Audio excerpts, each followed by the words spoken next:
Hello friend, কেমন আছো তোমরা? আশা করি ভালো আছো। আর আমিও কিন্তু বেশ ভালো আছি। আমি মো লাইফস্টাইল ব্লগে তোমাদের ওয়েলকাম আর অনেক অনেক ভালোবাসা। আজকে হলো বুধবার আর এখন বাজে ঘড়িতে সকাল 6টা। এখন থেকেই তোমাদেরকে সাথে নিয়ে ভিডিওটা স্টার্ট করলাম। আই হোপ আজকের ভিডিওটা কিছুটা হলেও তোমাদের ভালো লাগবে। আর যদি ভালো লাগে অবশ্যই পাশে থেকো। তো আমরা মেয়েরা সবসময় চাই আমাদের রোজকার দৈনন্দিন জীবনের কাজকর্ম যেন সময়ের মধ্যে শেষ করতে পারি, কিন্তু সেটা যদি নির্দিষ্ট নিয়ম মেনে না করি কিংবা রুটিন মাফিক চলতে না পারি, তাহলে কিন্তু সব কিছুই মিলে একটা চাপের ব্যাপার হয়ে যায়। আর দেখবে একটা কাজ শেষ হবার পরে যদি দ্বিতীয়বার আবার ওই কাজটাই করতে হয়, তাহলে কিন্তু বিরক্তির সীমা থাকে না, তাই না? এমনি আমিও আমার কাজগুলোকে বেশ সময় দিয়ে করার চেষ্টা করি, যাতে দ্বিতীয়বার সেই কাজটা আবার আমাকে না রিপিট করতে হয়। তো দেখো, আমি এখন ঘুম থেকে উঠে বাসি কাজকর্ম সেরে নাইটিটা চেঞ্জ করে এখন এক গ্লাস তোমার উষ্ণ গরম জল খেয়ে নিচ্ছি। আর গরমে তো খেতে পাচ্ছি না, তাই মাঝে মধ্যে খাই, যেহেতু গ্যাস্ট্রিকের প্রবলেম আছে তার জন্যে। তো চলো এখন বিছানাটা উঠিয়ে নেওয়া যাক। সকালে ঘুম থেকে উঠে বিছানাটা পরিপাটি করে রাখা আমাদের সবারই কাজ, আর যেটা আমরা প্রত্যেকটা মেয়েই করে থাকি। আর রোজ তো আমরা বিছানা চেঞ্জ করি না। বিছানার চাদরটা আমরা হয়তো সপ্তাহে একদিন বা সপ্তাহের মধ্যে মাঝে 2-3 দিন পর পর এরকমভাবে চেঞ্জ করে থাকি। তো আমি যেটা করি, যেদিন বিছানার চাদর চেঞ্জ করি না সেদিন চাদরটা ভালোভাবে ঝেড়ে নিই। তারপর যে দেখছো ম্যাট্রিক্সটা, সেটাকে দেখতেই পেলে তোমরা, ভালোভাবে ঝাড় দিয়ে পরিষ্কার করে নিলাম। তারপর বিছানার চাদরটাকে ভালোভাবে টান টান করে পেতে নিই। আর যেহেতু আমাদের বাড়িতে বাচ্চা কাচ্চারা থাকে, সেহেতু বিছানার চাদর টান টান করে থাকাটা খুব একটা সম্ভব হয় না, একটু হলেও কুঁচকে যায়। কিন্তু যদি ভালোভাবে চারিপাশে গুঁজে দেওয়া যায়, তাহলে দেখবে যতই লাফালাফি করুক বা কিছু করুক, কিন্তু চাদরটা সরে আসে না। তো আমি সেটাই চেষ্টা করি যে বিছানাটা একদম টান টান করে মানে রাখার। তো টান টান থাকলে কি হয়, দেখবে ঘরটাকে দেখতেও বেশ সুন্দর লাগে। বাচ্চা আছে বলে একটু অসম্ভব হয়ে যায়, তবুও এই বড় বিছানাটা আমি যতটা পারি ভালোভাবে রাখারই চেষ্টা করি। আর যেহেতু আমার ছোট ঘরটা তোমার ফাঁকা থাকে, তো ওই ঘরেই বেশি সময়টা কাটানোর চেষ্টা করি। ওই রুমটাতেই পড়ানোর আর সব কিছু করার ওই রুমটাতেই চেষ্টা করি। তো সেই জন্যেই বড় বিছানাটা আমি যেরকম গুছিয়ে রাখি, তো মোটামুটি আমার সারাদিন সেরকম থেকেই যায়। তার ফলে কি হয়, বেডরুমটা সেরকম এলোমেলো হয় না। যা নোংরা হওয়ার হয় ওই ছোট রুমটাই হয়, আর একটা রুম তোমার পরিষ্কারই থাকে। তো আমি সেই জন্যেই ছোটো রুমটাতেই বেশি সময় দেওয়ার চেষ্টা করি। আর দেখবে আগের দিন যতই ঘর গুছিয়ে রাখো না কেন, পরের দিন যদি সেই জায়গাগুলো হালকা করে ডাস্টিং করে নেওয়া যায় এবং জায়গার জিনিস জায়গাতেই রেখে দেওয়া যায়, তাহলে কিন্তু ঘর অনেকটাই পরিপাটি হয়ে যায়। তো দেখতেই পাচ্ছ, টিভি র্যাকের মধ্যে রাত থেকে যা যা জিনিস এলোমেলোভাবে ছড়িয়ে ছিটিয়ে ছিল, সেগুলো এখন আমি ভালোভাবে উঠিয়ে তারপর টেবিলটাকে ভালোভাবে পরিষ্কার করে নিচ্ছি। আর এখানে আমার একটা ছোট্ট সাই বাবার ফটো থাকে, তো সেটাকে আমি প্রত্যেক দিন একটু ধূপ আর ফুল দিয়ে থাকি। তো এখন যেহেতু সকালবেলায়, তা একটু ঝেড়ে নিলাম, আবার যেমন ঠাকুরটা রাখা ছিল সেখানেই রেখে দিলাম। আর ওই যে তেলটা দেখলে, ওই তেলটা ওখানেই রাখতে হবে, যেহেতু ছেলে আমার ওখানেই লাগাবে আর ওখানেই রাখবে। আর বিছানার পাশে যে লাগেজটা রেখেছি, সেটা টেবিলের মতন আমি ব্যবহার করে থাকি। এর উপরে কি করি, ওই যে তোমার ব্লাউজ পিস তো আমাদের অনেক থাকে, তো সেইগুলোই টেবিল ক্লথের মতন আমি ইউজ করে থাকি। তো দেখো, এটাকে আমি বেড সাইড টেবিল করেছি। তো এটাতে দেখো, আমি এখন এই ব্লাউজ পিসটা দিয়ে আমি এটা ঢাকা দিয়ে দেবো। এটা কিন্তু যদি আমরা সাইডে এরকমভাবে সাজিয়ে রাখি ভালোভাবে, আর তার মধ্যে একটু কোনো শো পিস বা ফ্লাওয়ার ভাস কিছু রেখে দিই, তাহলে কিন্তু এটা দেখতে খারাপ লাগে না। তো দেখো, তোমাদেরকে দেখাচ্ছি। এর সাথে আমি এই যে ঝুড়িটা দেখছো, এর উপরে এই ঝুড়িটাকেই আমি রাখি। আর এটা আমার বেড সাইড টেবিল হিসাবেও বেশ কাজ করছে। তো দেখো, এই ঝুড়ির মধ্যে আমি যেগুলো প্রত্যেক দিনের টুকিটাকি জিনিস, যেগুলো সবসময় আমরা ইউজ করে থাকি, সেগুলো রেখে থাকি। তো যেমন চার্জার, তারপর ইয়ারফোন, অল আউট, এগুলো কি হাতের কাছেই থাকে আর প্রয়োজনের মতন পাওয়াই যায়। যখনই তোমার দরকার হয় তখনই আমি হাতের সামনে পেয়ে যাই, আর ছড়িয়ে ছিটিয়েও থাকে না, আর দেখতেও ভালো লাগে।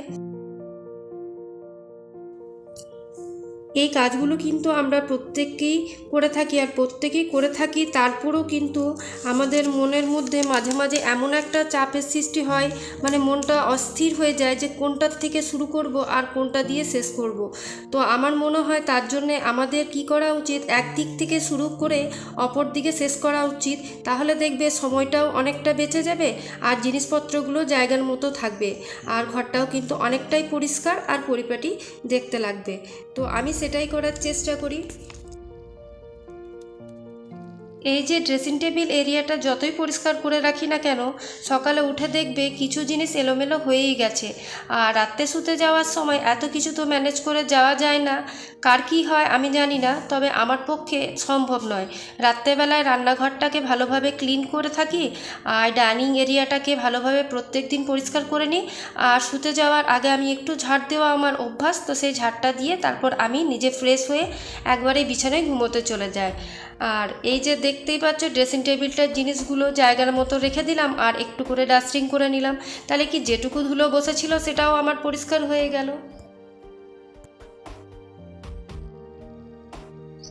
আর যেহেতু আমার ড্রেসিং টেবিলটা পুরনো মডেল, জায়গা কম, সেজন্য আমি পাশে এই র্যাকটা বানিয়েছি। আর এই র্যাকটাতে আমার হেয়ার অয়েল, বডি স্প্রে, তারপর বডি লোশন, তারপর ছোটোখাটো যা যা আমি ব্যবহার করে থাকি, তো সব তো ড্রেসিং টেবিলের উপরে রাখতে পারি না, তাই এই কাচের র্যাকটা যে বানিয়েছি সেখানে রাখি। তো এগুলো আমি মাঝে মাঝে একটু করে চেক করে নিই কোনটার ডেট আছে কোনটার নেই। আর দেখো এত জিনিস তো আমরা কিনে ফেলি, কিন্তু প্রত্যেকটা জিনিস যে ব্যবহার হয় সেটা নয়। তো আমি মনে করি যেটুকু দরকার সেটুকু কেনাটাই উচিত। আগে আমি প্রচুর জিনিস কিনতাম, কিন্তু ডেট এক্সপায়ার হয়ে যেত, তারপর ফেলে দিতে হতো।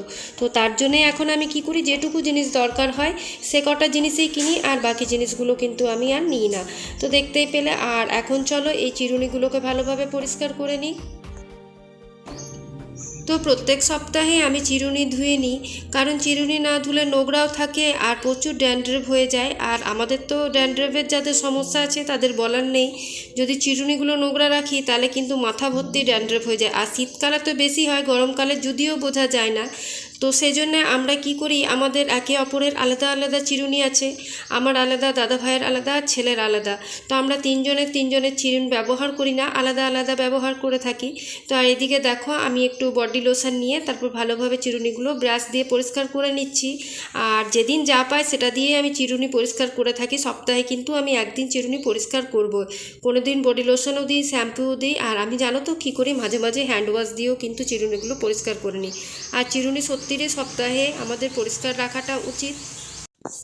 দেখো এক একজনের স্ক্যাল্পে এক এক রকম সমস্যা থাকতেই পারে, সেই সমস্যাটা কিছুটা হলেও এড়ানো যায় চিরুনিগুলো যদি আমি রোজ এরকমভাবে, মানে সপ্তাহে একদিন বডি ওয়াশ হোক বা যে যেরকমভাবেই হোক পরিষ্কার করে থাকো, আর নিশ্চয়ই করে থাকো আমি জানি।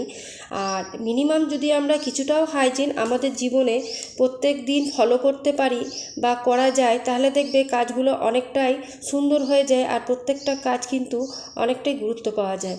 আমি দেখেছি সেটা। তো দেখো এখন এখানে আমি চিরুনিগুলো একটা গামছার মধ্যে শুকোতে দিয়ে দিচ্ছি। তো এখন সোজা চলে এলাম আমি তোমার এই ডাইনিং টেবিলটাকে পরিষ্কার করতে। তো ডাইনিং টেবিলটা তো আমি সারাদিনে 3 থেকে 4 বার মুছেই থাকি।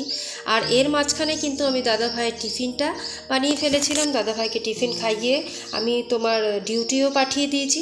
তো তারপরে মানে একটু মাঝখানে আমাকে ব্রেক নিতে হয়, যেহেতু সকালে আমার তাড়াহুড়ো থাকে। তো যেটুকু টাইম দাদা ভাই বেরোয় না, আর সেইটুকু টাইম যেহেতু ভোরে ওঠা হয় বলে, তো আমি চটপট করে ঘরের কাজগুলো করে নেওয়ার চেষ্টা করি। তো দাদা ভাই বেরিয়ে যাওয়ার পর এখন ডাইনিং টেবিলটাতে হাত দিয়েছি। এই ডাইনিং টেবিলটাকে দেখো ভালোভাবে পরিষ্কার করে নিলাম। আর এই যে গদিগুলো পাতা থাকে সেগুলোকেও একবার ভালো করে ঝেড়ে নিলাম। সপ্তাহে যদি একদিন ঝেড়ে নেওয়া যায় তাহলে সেরকম দেখবে ধুলোটা বসে না। আর আমি জানো তো এগুলোর মধ্যে কভার দিয়েছিলাম, তো দাদা ভাই আবার কোনো জিনিসে কভার দেওয়া পছন্দ করে না, বলে কভার দিলে নাকি তার সৌন্দর্যটাই দেখা যায় না। তো যাই হোক, কভারটা দেওয়া যায়নি, এরকমই আমাকে রাখতে হয়েছে। আর একটু পরিবর্তন করলাম, দেখো এখানে একটা তোমার নুনের ছিল, তো সেটাকে হাটিয়ে তোমার আমার এই যে ইনডোর প্ল্যান্টটা আছে সেটাকে রাখলাম। তো অবশ্যই তোমরা জানিও কমেন্ট করে কেমন লাগছে। তো দেখো এখন আমার ডাইনিং এরিয়াটা ঠিক এইরকম লাগছে। আর কিছু কিছু পরিবর্তন করলে কিন্তু দেখবে ঘর বাড়ি দেখতে খুবই সুন্দর লাগে। তো আমিও মাঝে মধ্যে চেষ্টা করি যে একটু একটু করে পরিবর্তন করি, আর মাঝে মাঝে জিনিস এদিক ওদিক করে একটু করে উলট পালট করে ঘরটাকে সাজিয়ে রাখার চেষ্টা করি, কারণ একই রকম দেখতে সবাই দেখবে বোরিং লাগে। তো আমাদেরও ঠিক সেরকমই একরকমভাবে যদি মানে 6 মাস পর একটু করেও পরিবর্তন করা যায় কিন্তু ঘরটা একটু নতুন লাগে, তাই। আর মান্থলি তো আমরা প্রত্যেকেই ডিপ ক্লিন করে থাকি ফ্রিজ, কিন্তু যদি প্রত্যেক দিন আমরা এই রান্নার ফাঁকে বা কোনো কাজের ফাঁকে যদি একটু করে মুছে নিই তাহলে দেখবে মান্থলিতে সেরকমভাবে ডিপ ক্লিন করার আমাদের দরকার পড়ে না, ফ্রিজটা মোটামুটি ভালোই পরিষ্কার থাকে। তো আমি কিন্তু এরকমই করি, রান্নার ফাঁকে একবার আমি এসে পুরো ফ্রিজটাকে পরিষ্কার করে নিই। আর আমি সেরকমভাবে ফ্রিজে কিছু স্টোর করে রাখি না, যেটুকু তোমার ওই মাখন দই দুধ এইসবই থাকে, জল আর মাছটা আমার থাকে, যদি দরকার হয় তখন খাওয়া হয় বলে, তো ব্যাস এইটুকুই আমি স্টোর করে রাখি। আর এরকমভাবে যদি আমরা সময় বের করতে পারি তাহলে দেখবে খুব একটা ময়লাও হয় না। আর যেসব দাগ হয়ে যায় প্রত্যেক দিন, মানে যেটা তোমরা সপ্তাহে যেটা পরিষ্কার করবে তখন দেখবে একটা দাগ হয়ে যায়, তো সেই দাগটা যদি তুমি প্রতিদিন একটু করে মুছে নাও কাজের ফাঁকে, সেই দাগ ময়লাটা কিন্তু বসে না। আর তার জন্যই কিন্তু আমি ম্যাটগুলো দিয়ে রেখেছি, যখন দেখি একটু দুধ বা কিছু দাগ হয়ে গেল তখন ওই ম্যাটগুলোকে বের করে আমি পরিষ্কার করে নিই। তো এরকমভাবেই আমি আমার ঘরটাকে গুছিয়ে অর্গানাইজ রাখার চেষ্টা করি। তো এবার আমি কম্পিউটার টেবিলটা পরিষ্কার করতে চলে এলাম। তো দেখো চার্জারটা আমার ছিল, সেটাকে এখন গুটিয়ে ভালোভাবে জায়গার জিনিস জায়গায় রেখে দেবো। তো রোজকার ক্লিনিংয়ের রুটিনে যদি এইভাবে ছোট্ট ছোট্ট জিনিসগুলো অ্যাড করে থাকি, মানে আমরা যেগুলো করছি সেগুলো একটু একটু করে যদি প্রত্যেক দিন বাড়িয়ে থাকি তাহলে দেখবে ঘর কিন্তু অনেকটাই পরিষ্কার পরিচ্ছন্ন থাকে। আর মাথায় যে একটা কাজের চাপ থাকে যে এটা হয়নি ওটা হয়নি, তো সেই চাপটাও কিন্তু থাকে না যদি আমরা রুটিন মাফিক করে থাকি তাহলে। আর দেখবে স্টেপ বাই স্টেপ করলে কিন্তু সেরকম কিন্তু কাজের চাপ হয় না। তো আমি চেষ্টা করি যে প্রথমে আমি ভালোভাবে ঘরগুলো ক্লিনিং করে নেব, আর তারপর যা বাকি কাজ আছে সেগুলো করব। তো যেহেতু আমি প্রত্যেক দিন করে থাকি বলে যেটুকুই আমার ফার্নিচার আছে, তো সেরকমভাবে আমার কোনো ঘরেই তোমার ময়লা বা নোংরা থাকে না, প্রত্যেকটা জায়গা পরিষ্কার থাকে আর সুন্দরভাবে সাজানো গোছানো থাকে। তো চলো এখন এদিকে আবার রান্নারও কাজ আছে, সেগুলোকেও শুরু করতে হবে। তো এর ফাঁকে আবার দেখো আমি কিন্তু মনটা একটু খুঁতখুত করছিল যে আমি 2-3 দিন ধরে এই দরজাগুলো পরিষ্কার করতে পারিনি, তার জন্য এখন আবার আমি বেডরুমের দরজাটা আর ডাইনিংয়ের দরজাটা দুটোই ভালোভাবে একটু করে পরিষ্কার করে নিলাম। তো অনেকটাই মাছ আছে, যেহেতু ওই যে বলি যে দাদাভাই আছে আমাদের পাশের বাড়ির, যে আমার বান্ধবী, সে দাদাভাই মাছগুলো রেখে দিয়ে গেছে। তো আমাকে খানিকটা করতে বললো, তো এগুলো এখন ফ্রিজে স্টোর করে রেখে দেবো। তো দেখো চান করতে যাওয়ার আগে আমি ভাবলাম মাছটাকে ধুয়ে নিই, নয় একটা তোমার আঁশটানি গন্ধ লাগে গায়ের মধ্যে। তো তার জন্য এখন ফ্রিজে মাত্র 6 থেকে 8 পিস করব, আর বাকিগুলো এখন স্টোর করে রেখে দেবো। এবারে যেদিন খাওয়া হবে সেদিন এগুলো করব। তো ব্যাস এই খানিকটা মাছ করি আর এগুলো ফ্রিজারে রেখে দিই গা। তো সোজা স্নান করে চলে এসেছি রান্নাঘরে, আর রান্নাঘরে আমার মোটামুটি কিন্তু অনেকটাই রান্না হয়ে গেছিলো, পোস্ত হয়ে গেছে, তারপর তোমার চাটনি হয়ে গেছে। তো সেই সময় আর তাড়াহুড়ো ছিল রান্নার, সেই জন্য আর আমি ভিডিওটা অন করিনি। তো এখন দেখো এক পাশে আমি ডালটা চাপিয়ে দিয়েছি আর এদিকে মাছটা ভেজে নিচ্ছি, আর মাছটা আজকের আমি ঝাল দেওয়া করব। আর দেখবে বাটাপোনা মাছের কিন্তু ঝাল দেওয়াটাই খেতে ভালো লাগে। তো ব্যাস, তো সেটাই করব আজকে। আর আজকে তোমাদের সাথে যে ভিডিওটা শেয়ার করলাম আশা করি তোমাদের কিছুটা হলেও ভালো লেগেছে। যদি ভালো লাগে অবশ্যই আমার পাশে থেকো তোমরা, আর চ্যানেলটাকে সাবস্ক্রাইব করে দিও। রান্না করার পর রান্নাঘরের পরিস্থিতি খুবই খারাপ, আর এদিকে আমার মাছটা হয়ে গেছে। চলো মাছটা আমি ঢেলে নিই।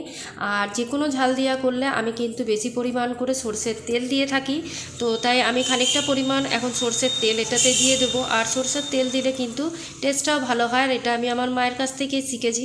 যে কোনো জিনিস দেখি মাকে সেটাতে একটা কাঁচা তেল দিয়ে দেয়।